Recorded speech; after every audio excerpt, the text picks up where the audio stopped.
Hello, welcome to Exams Prep Target channel, a channel dedicated for various exams preparation. Next chapter of discussion is magnetism and electromagnetism, and I have divided this chapter into number of lectures, and first lecture is based on ferromagnetic materials. First, let's understand what are magnetic materials. Magnetic materials, जितने भी materials हैं वो magnetisation कितना show कर रहे हैं। Magnetisation का क्या मतलब है कि जब मैग्नेटिक फील्ड हम अप्लाई कर रहे हैं, मैग्नेटिक फील्ड की प्रेजेंस में किसी एक मटेरियल को रख रहे हैं तो वो कितना फ्लक्स अपने से पास कर रहे हैं। क्या वो मैग्नेटाइजेशन कम है या वो मैग्नेटाइजेशन ज़्यादा है, वीक या स्ट्रॉन्ग, इसी के बेसिस पे हम मैग्नेटिक मटेरियल्स को क्लासिफाई करेंगे। जिनमें ये मैग्नेटाइजेशन ज़्यादा है उन्हें हमने कहा कि वो मैग्नेटिक मटेरियल है। जिनमें ये मैग्नेटाइजेशन वीक है, जो कम मैग्नेटिक फ्लक्स को अपने से पास कर रहे हैं, that these materials are classified as non magnetic materials. तो आगे की डिस्कशन आपकी मैग्नेटिक मटेरियल्स पे ही रहेगी। नॉन मैग्नेटिक मटेरियल्स हैं आपके पास air, glass, wood, paper, plastic and rubber. अब ये डिफरेंस आया कैसे, किस तरह से मटेरियल्स ने, मैग्नेटिक मटेरियल्स ने और नॉन मैग्नेटिक मटेरियल ने different kind of behaviour show करा जब हम उन्हें मैग्नेटिक फील्ड में रख रहे हैं। ये आया आपके इलेक्ट्रॉन्स की वजह से। देखिए, हर एक एटम में कुछ इलेक्ट्रॉन्स हैं और ये इलेक्ट्रॉन्स खुद को अरेंज करेंगे डाइपोल्स की फॉर्म में, जिन्हें हम मैग्नेटिक डाइपोल कहते हैं। ठीक है, मैग्नेटिक डाइपोल। और ये मैग्नेटिक डाइपोल जब मैग्नेटिक फील्ड अप्लाई करेंगे तो ये किस तरह से बिहेव करेगा, उसी के बेसिस पे आपकी मैग्नेटिक मटेरियल और नॉन मैग्नेटिक मटेरियल की क्लासिफिकेशन है। और उसी के बेसिस पे हमने मैग्नेटिक मटेरियल्स को भी डिफरेंट टाइप ऑफ मटेरियल्स में क्लासिफाई कर रखा है। One is your ferromagnetic, paramagnetic and another one is diamagnetic materials. तो आपकी डिस्कशन रहेगी फेरोमैग्नेटिक मटेरियल्स पे। देखिए, फेरोमैग्नेटिक मटेरियल्स क्या मटेरियल्स है। जब ये हम क्लासिफिकेशन कर रहे हैं तो हम ये देख रहे हैं कि यहाँ क्या है, डाइपोल्स बन रहे हैं इन एटम्स में। एटम्स में क्या बन रहे हैं, डाइपोल्स बन रहे हैं। तो फेरोमैग्नेटिक मटेरियल में आपके पास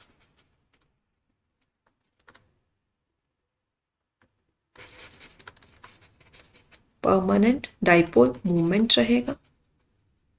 देखिए, इन्हीं डाइपोल्स को हम, ये इस तरह का जो साइन है वो आपकी मैग्नेटिक एक्सिस है, ये शो कर रही है मैग्नेटिक एक्सिस है। तो ये मैग्नेटिक एक्सिस किस तरह से अरेंज है वो फेरोमैग्नेटिक मटेरियल में डिफरेंट रहेगा, पैरा में डिफरेंट रहेगा और डायामैग्नेटिक मटेरियल में डिफरेंट तरह से ये अरेंज रहेंगी। और ये यही सारे मटेरियल मैग्नेटिक फील्ड में किस तरह से बिहेव करेंगे उसी पे बेस्ड आपकी ये डिस्कशन है। तो फेरोमैग्नेटिक मटेरियल में क्या रहता है कि ये जो मैग्नेटिक एक्सिस है ये आपकी कुछ इस तरह से अरेंज रहेगी। ये अनमैग्नेटाइज्ड है जब हम इस सब्सटेंस को मैग्नेटिक फील्ड में नहीं रख रहे हैं। तो देखिए, ये डोमेन्स हैं। डोमेन्स का क्या मतलब है कि जब मैग्नेटिक एक्सिस आपकी एक डायरेक्शन में अरेंज्ड है तो हम उसे डोमेन कह रहे हैं, और दूसरी डोमेन में वो किसी डिफरेंट डायरेक्शन में है। ठीक है, देखिए, तो ये एक डोमेन है, ये एक डोमेन है, ये डोमेन है और ये डोमेन है। तो इस डायग्राम में आपको 4 डोमेन्स दिख रही हैं जिसमें एक डोमेन में मैग्नेटिक एक्सिस एक डायरेक्शन में अरेंज्ड है। तो जब हम इसे मैग्नेटिक फील्ड में रखेंगे, ये फेरोमैग्नेटिक सब्सटेंस है, तो फेरोमैग्नेटिक सब्सटेंस जब मैग्नेटिक फील्ड में इसे हम रख रहे हैं, जिस मैग्नेटिक फील्ड की डायरेक्शन अगर कुछ इस तरह से है, तो ये फेरोमैग्नेटिक मटेरियल में जो भी ये डोमेन्स में मैग्नेटिक एक्सिस है ये भी अपने को इसी डायरेक्शन में अरेंज कर लेंगी। तो इस तरह के मैग्नेटिक मटेरियल्स को हम फेरोमैग्नेटिक मटेरियल्स कहते हैं। तो देखिए, हम डिफरेंट मटेरियल्स क्लासिफाई हमने करे हैं। फेरोमैग्नेटिक मटेरियल में क्या रहेगा कि देखिए, जो मैग्नेटिक एक्सिस हैं वो इस तरह से अरेंज करे गए हैं। तो इस वजह से अगर हमने magnetic field, external magnetic field भी अप्लाई नहीं करी है, तब भी कुछ मैग्नेटाइजेशन रहेगा, क्योंकि तब भी ये डोमेन्स एक डायरेक्शन में अरेंज हो गए हैं, तो उसी मैग्नेटाइजेशन को हम स्पॉन्टेनियस नेट मैग्नेटाइजेशन कहते हैं। इसकी वैल्यू बहुत ही कम रहती है as compared to net magnetization in presence of external magnetic field. तो देखिए, फेरोमैग्नेटिक मटेरियल में एक कंसेप्ट रहेगा आपके पास स्पॉन्टेनियस नेट मैग्नेटाइजेशन में। ये किस वजह से आ रहा है? क्योंकि जो भी मैग्नेटिक एक्सिस है डाइपोल में, उन्होंने खुद को एक डायरेक्शन में अरेंज कर लिया है, तो उसी की वजह से आपके पास स्पॉन्टेनियस नेट मैग्नेटाइजेशन आ रहा है। बट देखिए, डिफरेंट डोमेन्स है, इसने इस डायरेक्शन में अरेंज करा है खुद को, तो एक डोमेन हो सकती है जिसने इससे अपोजिट डायरेक्शन में खुद को अरेंज करा हो। ये डायरेक्शन है अगर इस डोमेन की, तो एक डोमेन रहेगी जो इस डायरेक्शन में भी मैग्नेटिक एक्सिस को अरेंज कर सकती है। तो ओवरऑल मैग्नेटाइजेशन अगर हम देखेंगे, नेट मैग्नेटाइजेशन, तो अनमैग्नेटाइज्ड फेरोमैग्नेटिक मटेरियल का ये मैग्नेटाइजेशन अप्रॉक्सीमेटली 0 रहेगा। ठीक है, तो बट जब हम मैग्नेटिक फील्ड अप्लाई कर रहे हैं, तो ये सारी की सारी डोमेन में जो मैग्नेटिक एक्सिस है वो मैग्नेटिक फील्ड की डायरेक्शन में अरेंज हो जाएंगे। अब आपके पास एक मैग्नेटिक मोमेंट आ रहा है, ठीक है, इसकी वैल्यू 0 नहीं है, ये बहुत ही हाई वैल्यू रहेगी, क्योंकि जो मैग्नेटिक फेरोमैग्नेटिक मटेरियल है उन्हें मैग्नेटाइज करना बहुत इजी है।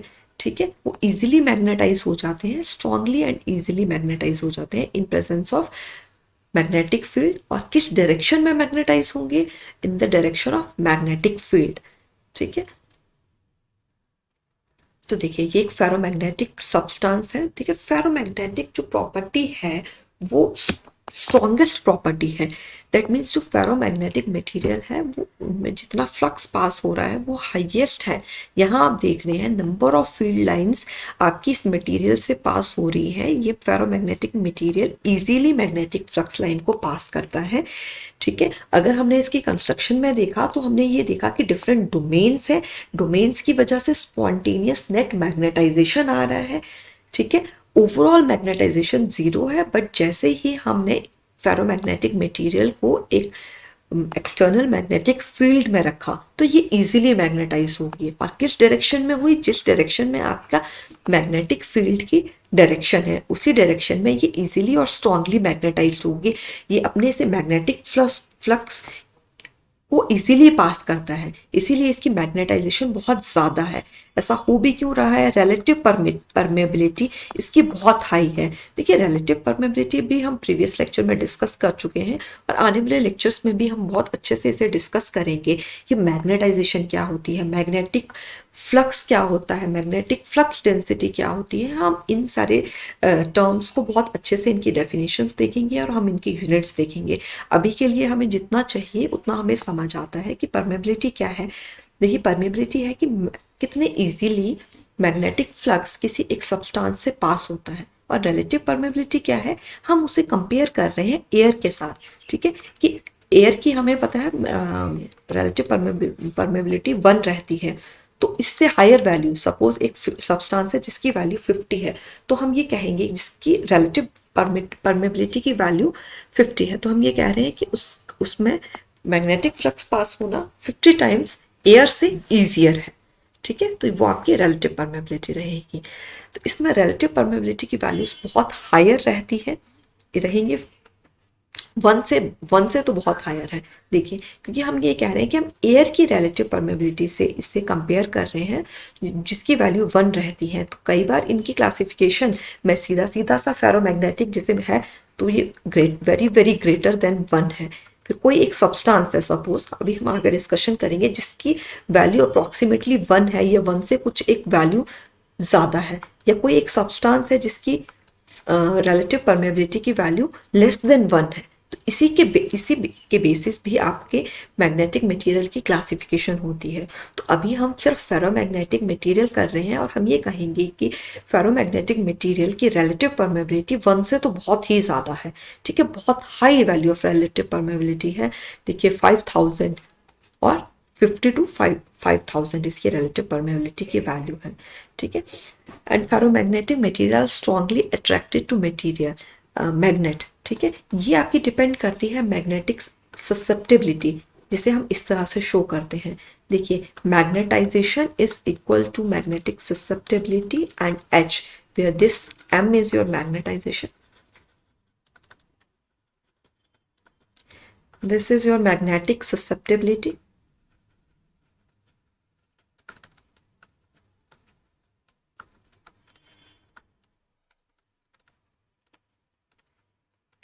And H is your magnetic field intensity और strength. ठीक है, तो ये मैग्नेटिक ससेप्टेबिलिटी आपकी म्यू आर -1 के इक्वल रहती है। ठीक है, कई बार इस पे भी क्वेश्चन आ जाते हैं, तो ये चीज़ें भी आपको पता होनी चाहिए। तो देखिए, अगर ये मैग्नेटिक ससेप्टेबिलिटी या तो ये पॉजिटिव हो सकती है या तो ये नेगेटिव हो सकती है। अगर ये पॉजिटिव है, किसी भी सब्सटेंस की मैग्नेटिक ससेप्टेबिलिटी पॉजिटिव है, दैट मीन्स वो सब्सटेंस मैग्नेटिक फील्ड के टुवर्ड्स अट्रैक्ट होगा। और अगर ये नेगेटिव है, that means this substance will be repelled by magnetic field. तो फेरोमैग्नेटिक मटेरियल की ससेप्टेबिलिटी पॉजिटिव रहती है। अब आने वाले जो भी हमने क्लासिफिकेशन देखी थी, देखिए फेरोमैग्नेटिक है, डायमैग्नेटिक है, पैरामैग्नेटिक है। डायमैग्नेटिक की नेगेटिव रहेगी और फेरोमैग्नेटिक और पैरामैग्नेटिक की पॉजिटिव रहेगी। अगर किसी भी मटेरियल की ससेप्टेबिलिटी पॉजिटिव है, उसका क्या मतलब है कि वो आपकी, अगर हम उसे मैग्नेटिक फील्ड में रख रहे हैं तो वो मैग्नेटिक फील्ड के टुवर्ड्स वो मटेरियल जो है वो अट्रैक्ट होगा, और जिसकी नेगेटिव है मैग्नेटिक ससेप्टेबिलिटी वो रिपेल होगा। ठीक है, तो ये चीज़ें आपकी क्लियर होनी चाहिए। अब देखिए, अब फेरोमैग्नेटिक मटेरियल की इस तरह की प्रॉपर्टी है कि जब, देखिए हमने ये देखा कि पहले हमने फर्स्ट ये देखा कि किस तरह से मैग्नेटिक मटेरियल है, उसमें डोमेन्स है जिन्होंने अपने आप को एक डायरेक्शन में अरेंज करके रखा है। फिर हमने देखा कि जब हमने उससे मैग्नेटिक फील्ड जब हमने उसमें अप्लाई करी तो वो मैग्नेटिक फील्ड जो भी डोमेन्स थी वो किसी एक डायरेक्शन में अरेंज होगी। ठीक है, ठीक है, तो स्ट्रॉन्ग मैग्नेटाइजेशन होगी। अब अगर हम इस मैग्नेटिक फील्ड को हटा दें तब क्या होगा, ये जो मैग्नेटिक एक्सिस है क्या ये अगेन रीअरेंज होके इस तरह से रैंडमली ऑर्गेनाइज हो जाएंगी कि, या क्या ये इसी तरह से अरेंज्ड रहेंगी। ठीक है, तो ये बिहेवियर भी different type of material different behaviour show करता है। अब फेरोमैग्नेटिक मटेरियल की बात करी जाए तो जब हम मैग्नेटिक फील्ड को हटा देंगे तब भी ये जो मैग्नेटिक एक्सिस है, ये जो इनकी डायरेक्शन है वो वही डायरेक्शन रहेगी जिसमें हमने मैग्नेटिक फील्ड को अप्लाई करा था, और जिस डायरेक्शन में इन मैग्नेटिक एक्सिस ने खुद को अरेंज करा था वही डायरेक्शन आपकी मैग्नेटिक फील्ड हटाने पे भी फेरोमैग्नेटिक मटेरियल के मैग्नेटिक एक्सिस की वही डायरेक्शन रहेगी। तो इसी प्रॉपर्टी को हम यूज़ करेंगे आपकी परमानेंट मैग्नेट बनाने में, और जो भी परमानेंट मैग्नेट है वो आपका फेरोमैग्नेटिक मटेरियल से बना रहता है। तो इसी प्रॉपर्टी को हम हिस्टेरिसिस भी कहते हैं। हिस्टेरिसिस पे भी आपकी डिस्कशन रहेगी आने वाले लेक्चर्स में। तो ये प्रॉपर्टी फेरोमैग्नेटिक मटेरियल्स की बहुत इंपॉर्टेंट है कि जब हमने मैग्नेटिक फील्ड को भी हटा दिया तब भी ये मटेरियल्स मैग्नेटाइज्ड ही रहेंगे। ठीक है, उनकी डायरेक्शन जब हमने पहले जब भी कभी मैग्नेटिक फील्ड अप्लाई करी है उस डायरेक्शन में वो अरेंज हुए हैं, वही डायरेक्शन उनकी अब भी रहेगी जब हमने मैग्नेटिक फील्ड को हटा दिया है। ठीक है, तो ये जो भी बिहेवियर है फेरोमैग्नेटिक मटेरियल का, ये टेम्परेचर डिपेंडेंट है। एक ऐसा टेम्परेचर है, एक टेम्परेचर की रेंज है। ठीक है, एक ऐसा टेम्परेचर है क्यूरी टेम्परेचर, अगर ये टेम्परेचर है, अगर इससे लोअर वैल्यूज पे हम इस मटेरियल को यूज़ कर रहे हैं, ठीक है, तो फेरोमैग्नेटिक मटेरियल की यही प्रॉपर्टीज शो होंगी। बट एक टेम्परेचर है जो कि जिसे हम क्यूरी टेम्परेचर कह रहे हैं, इस टेम्परेचर के बाद सपोज अगर ये 600 है, 600 केल्विन है, तो इस टेम्परेचर के बाद अगर हम उस फेरोमैग्नेटिक मटेरियल को यूज़ कर रहे हैं तो उसके प्रॉपर्टीज़ में कुछ चेंज आएगा, और फेरोमैग्नेटिक जो मटेरियल है वो पैरामैग्नेटिक मटेरियल की तरह बिहेव करना शुरू कर देगा। तो पैरामैग्नेटिक मटेरियल की क्या प्रॉपर्टीज़ हैं वो भी हम आने वाले लेक्चर्स में देखेंगे। तो ये क्यूरी टेम्परेचर जो है वो भी फेरोमैग्नेटिक मटेरियल के लिए बहुत इम्पॉर्टेंट है कि एक किसी पर्टिकुलर टेम्परेचर पे ही हम इस मटेरियल को यूज़ कर रहे हैं। टेम्परेचर डिपेंडेंट है ये प्रॉपर्टीज़।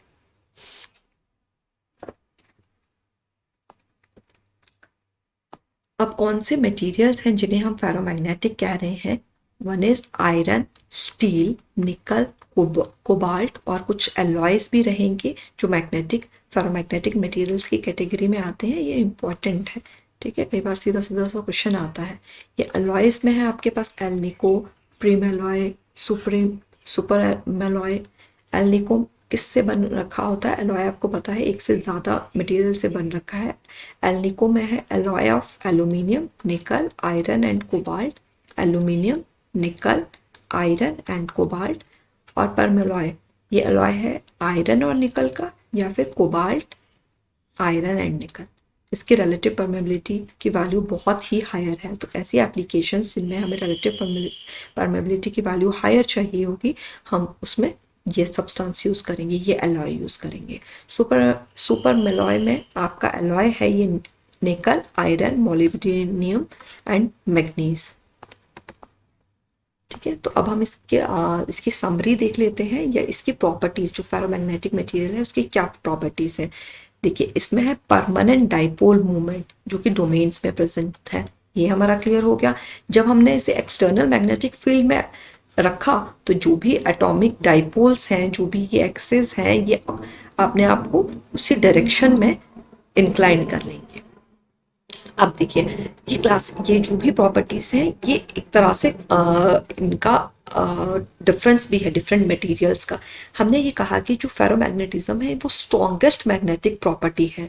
तो जितने भी हम सब्सटेंस आगे पढ़ेंगे उनमें इंटेंसिटी ऑफ मैग्नेटाइजेशन या मैग्नेटाइजिंग फील्ड या मैग्नेटिक डाइपोल मूवमेंट या ससेप्टिबिलिटी फेरोमैग्नेटिक मटेरियल से कम ही रहेगी। फेरोमैग्नेटिक मटेरियल का मैग्नेटिक डाइपोल मूवमेंट लार्ज है और किस डायरेक्शन में है? जिस डायरेक्शन में आपकी फील्ड है। इंटेंसिटी ऑफ मैग्नेटाइजेशन भी बहुत लार्ज है और वो पॉजिटिव है। पॉजिटिव का क्या मतलब है कि जिस डायरेक्शन में मैग्नेटिक फील्ड है उसी डायरेक्शन में ये एटॉमिक डाइपोल्स या मैग्नेटिक एक्सिस अपने आप को उसी डायरेक्शन में अरेंज कर रही हैं। ठीक है, और ये लीनियरली वेरी करता है मैग्नेटाइजेशन फील्ड के साथ। ये सारी चीज़ें हम अब आने वाले लेक्चर्स में भी डिस्कस करेंगे। तो ये सारी चीज़ें, इनकी डेफिनेशंस आपको ये सब क्लियर होने वाला है। तो मैग्नेटिक ससेप्टिबिलिटी भी बहुत लार्ज है और पॉजिटिव है, ये भी हम डिस्कस कर चुके हैं। क्योंकि फेरोमैग्नेटिक मटेरियल्स वो है वो अट्रैक्ट होंगे फील्ड की तरफ। अगर वो अट्रैक्ट हो रहे हैं फील्ड की तरफ, क्यों हो रहे हैं? क्योंकि सेम डायरेक्शन में ही वो खुद को अरेंज कर रहे हैं जिस डायरेक्शन में मैग्नेटिक फील्ड है। तो इसीलिए इसकी मैग्नेटिक ससेप्टिबिलिटी बहुत लार्ज है। इसका फॉर्मूला है, देखिए, M is equal to magnetic susceptibility upon H। तो यहीं से M/H ये एक फॉर्मूला है और एक ये फॉर्मूला है R-1। ये क्या है? Relative permeability. तो मैग्नेटिक ससेप्टिबिलिटी भी बहुत लार्ज है। मैग्नेटिक फ्लक्स डेंसिटी जिसे हम B से रिप्रेजेंट करते हैं, ये भी बहुत लार्ज है, ये भी पॉजिटिव है। और फेरोमैग्नेटिक मटेरियल के यूजेस, ये भी इम्पॉर्टेंट है, ये कहाँ हम यूज़ करते हैं। ठीक है, इसे हम, एक तो हमने देखा कि इसे हम परमानेंट मैग्नेट बनाने के लिए यूज़ करते हैं। देन इलेक्ट्रिक मोटर में, जनरेटर में, ट्रांसफार्मर, टेलीफोन, लाउड स्पीकर और magnetic strip of credit card, इन सारे एप्लीकेशंस में हम फेरोमैग्नेटिक मटेरियल्स को यूज़ करेंगे। तो आने वाले लेक्चर में हमारी डिस्कशन रहेगी पैरामैग्नेटिक मटेरियल्स पे, डायामैग्नेटिक मटेरियल्स पे। ठीक है, ये इसकी क्लासिफिकेशन है। इसके अलावा भी हम मटेरियल्स को क्लासिफाई करते हैं जिनमें फेरीमैग्नेटिक और एंटी फेरो मैग्नेटिक मटेरियल भी रहते हैं। तो इन पे भी हमारी डिस्कशन रहेगी। आपके सिलेबस में फेरोमैग्नेटिक, पैरामैग्नेटिक और डायामैग्नेटिक ही मेंशन्ड है, बट इन पे भी हम कुछ एक डिस्कशन अपनी करेंगे। तो आप आने वाले लेक्चर्स को भी ज़रूर देखिएगा। अगर आपको हमारी ये वीडियो पसंद आई है तो उसे लाइक कर दीजिए, अपने फ्रेंड्स के साथ शेयर कीजिए। और अभी तक अगर आपने हमारा चैनल सब्सक्राइब नहीं करा है तो हमारे चैनल को सब्सक्राइब कीजिए। प्लीज़ वीडियो को लाइक करा कीजिए, इससे एक कॉन्फिडेंस बना रहता है। इससे हमें ये पता चलता है कि आपको हमारा कंटेंट पसंद आ रहा है। अगर आपको कुछ भी प्रॉब्लम है तो आप कमेंट सेक्शन में बता सकते हैं, या हमारी ईमेल आईडी है examspreptarget@gmail.com, वहाँ बता सकते हैं। हमारा जो टेलीग्राम चैनल है आप उसे ज्वाइन कर सकते हैं, उस पर भी कुछ क्वेश्चंस पोस्ट करे जाते हैं, कुछ इन्फॉर्मेशन पोस्ट करी जाती है, तो आप उस चैनल को भी चेकआउट कीजिए। और अगर आपको वो पसंद आता है तो उसे ज्वाइन कीजिए, उसका डिस्क्रिप्शन बॉक्स में आपको लिंक मिल जाएगा। Thank you.